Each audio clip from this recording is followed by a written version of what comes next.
Late afternoon, we figured that there was something going on at the White House, but we couldn't really put our finger on what it was. And all of a sudden, about 5:40, Sean Spicer appeared in the doorway, and he told reporters to check their email, that they had just sent out a statement. So we were all on our phones hitting refresh and not seeing anything. And so Spicer ended up telling us the news that we would be getting in the email. And that was that the president had taken the recommendation of Attorney General Jeff Sessions and the Deputy Attorney General to fire James Comey. And the door slid closed again. Spicer went back up to his office. They actually ended up locking the door that leads up to his office, so reporters couldn't even get close by to ask. We were told that maybe he would put out another statement, but at 7 o'clock, one of the deputy press secretaries came out. She said there would be no more statements made that night, nothing from anyone, especially not from Sean Spicer.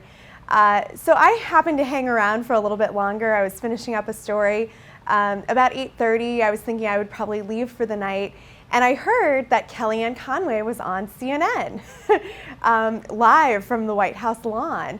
In the booth right next to her, Sarah Huckabee Sanders was on Fox News, and they were defending the president's decision. You know, apparently in the hour and a half since they told us no more statements were going to be made, there was a need for them to come out and explain why they were doing what they were doing. In that time, there had been a lot of questions raised about why this was happening, not just from Democrats, but from a lot of Republicans, questioning the timing and the motives behind it, and wondering aloud if this had anything to do with the FBI investigation into Russian interference with the election. And then Sean Spicer came up and did an interview with Fox Business.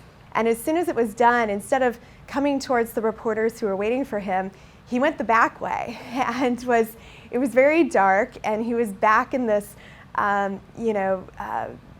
this kind of bushy area with all of these leafy bushes and trees, and was huddling with his staff back there.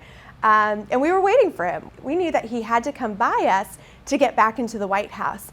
And so we waited him out. So let's do Can this. we just a little gaggle here like Hold this? on, no. Let's talk for a minute. Okay. Sean Spicer then came out and agreed to talk to us. There were a couple cameras that had their bright lights on. He told them to turn those lights off. And then for about 10 minutes, he answered our questions. And a lot of the questions they were the same. It was the same question over and over again. What changed between what the president said then positively about the very things that he's now firing James Comey for doing? Why now? Why is the president doing this now?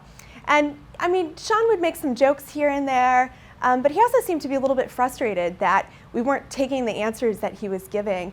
Will the White House support the calls or respond to the calls for an independent prosecutor on the Russian probe? I guess the first question I'd ask is what's the basis? I think we have a system that's working right now. I'm not aware of any reason that would be necessitated. And a lot of the answers that he was giving weren't answers at all. He didn't know a lot of the answers to the questions that we were asking, or he kept referring us again and again to the Department of Justice to ask them those questions. That's something that should be referred to the Department of Justice. Do you know if Sessions was involved in that? I don't. That's a department. I mean, because Democrats are raising questions because he himself has. I understand. I get it. But that's something that you should ask the Department of Justice. And then finally, towards the end, he kind of had this tiff with Sarah Murray of CNN, telling her to stop shouting, that she was being too loud in asking him questions. Because why have a what? But why have what? Hold on, Sarah. I get it. You're right there. You don't have to yell. And then it was over, and he made his way back to the White House. Reporters were still shouting questions after him, and he went into the White House.